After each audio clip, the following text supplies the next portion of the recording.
Assalamualaikum warahmatullahi wabarakatuh. Hai teman-teman semua, perkenalkan nama saya Cici Maharani. Saya salah satu mahasiswa dari Universitas Negeri Padang, jurusan Manajemen Fakultas Ekonomi, NIM 190594146. Nah, seperti judulnya, di video ini saya bakal ngebahas apa saja dampak yang ditimbulkan oleh si pandemi COVID-19 ini terhadap pertumbuhan ekonomi Indonesia. Seperti yang kita tahu, pandemi COVID-19 ini sangat menggemparkan dunia.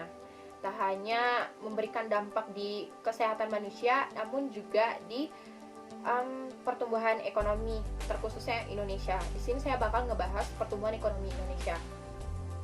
Sebelum saya masuk ke dampak yang ditimbulkan oleh si pandemi COVID-19 ini, saya bakal ngebahas dulu apa sih itu COVID-19.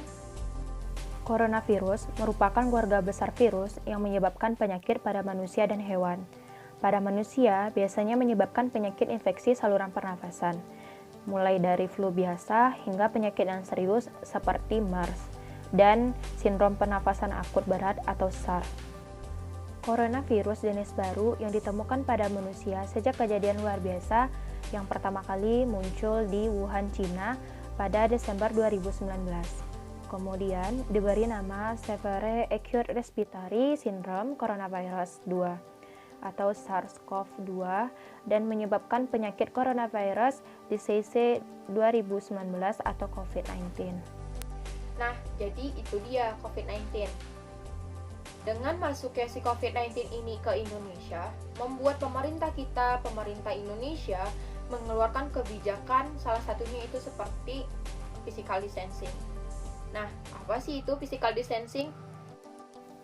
Physical distancing merujuk pada tindakan menjaga jarak fisik antara satu orang dengan orang lain, setidaknya 1,5 meter, dan menghindari kerumunan demi mencegah penularan penyakit. Menjaga jarak fisik bukan berarti kita memutus hubungan sosial dengan orang lain.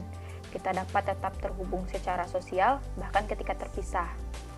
WHO ingin agar masyarakat untuk saling menjaga jarak secara fisik, bukan secara sosial, karena itulah digunakan istilah physical distancing, bukan lagi social distancing.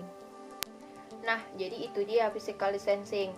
Dengan diberlakukannya physical distancing ini di Indonesia, membuat masyarakat kita lebih cenderung menghabiskan waktu di rumah saja.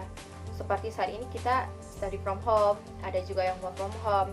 Jadi, keluar itu hanya untuk kebutuhan yang mendesak saja. Jadi, tentu saja hal itu akan memberikan dampak kepada pertumbuhan ekonomi Indonesia saat ini, seperti contoh yang berikut ini. Hal ini terlihat dari pasar Rangkas Bitung yang terlihat sepi. Yang kedua, hal ini juga terlihat dari aktivitas niaga pasar dari Tanah Abang terlihat sepi dari pengunjung. Dan yang ketiga, hal ini juga terlihat dari sepinya pembeli dari pasar rakyat, bahkan omset mereka turun hingga 39%.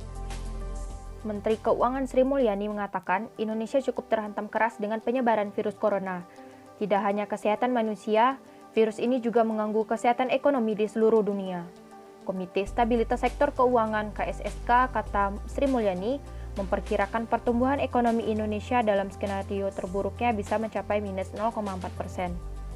Lalu Sri Mulyani juga mengungkapkan pertumbuhan ekonomi kita berdasarkan asesmen yang tadi kita lihat dari Bank Indonesia, OJK, dan LPS, dan kami memperkirakan bahwa pertumbuhan ekonomi akan turun ke 2,3%, bahkan dalam skenario terburuknya bisa mencapai negatif 0,4%. Kondisi sekarang ini akan berimbas pada menurunnya konsumsi rumah tangga yang diperkirakan 3,2% hingga 1,2%. Dampak lainnya juga berimbas kepada harga tukar nilai dolar terhadap rupiah yang mencapai harga 16.000 per 1 US dollar pada saat ini. Pada saat ini, pemerintah Republik Indonesia sudah mengeluarkan berbagai kebijakan, salah satunya dengan pemberian stimulus kepada masyarakat yang terdampak. Hal ini tertuang dalam Peraturan Pemerintah Pengganti Undang-Undang tentang Kebijakan Keuangan Negara dan Stabilitas Sistem Keuangan yang telah ditandatangani oleh Presiden Joko Widodo. Dalam peraturan pemerintah pengganti undang-undang ini, salah satu stimulusnya adalah jaring pengaman sosial yang diperuntukkan bagi masyarakat yang tidak mampu.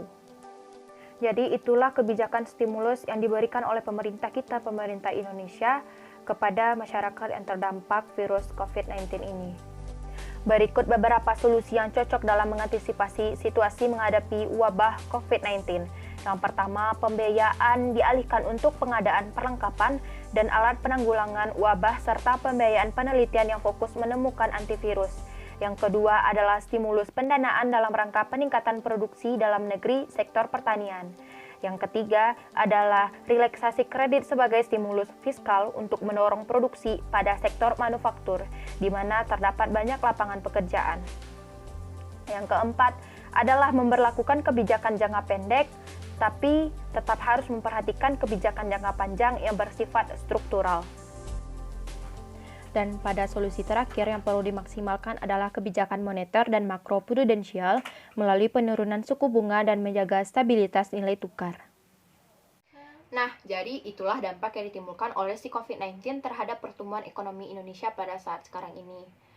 Jangan lupa like, comment, dan subscribe, karena subscribe dan komen itu nggak bayar. See you on my next video.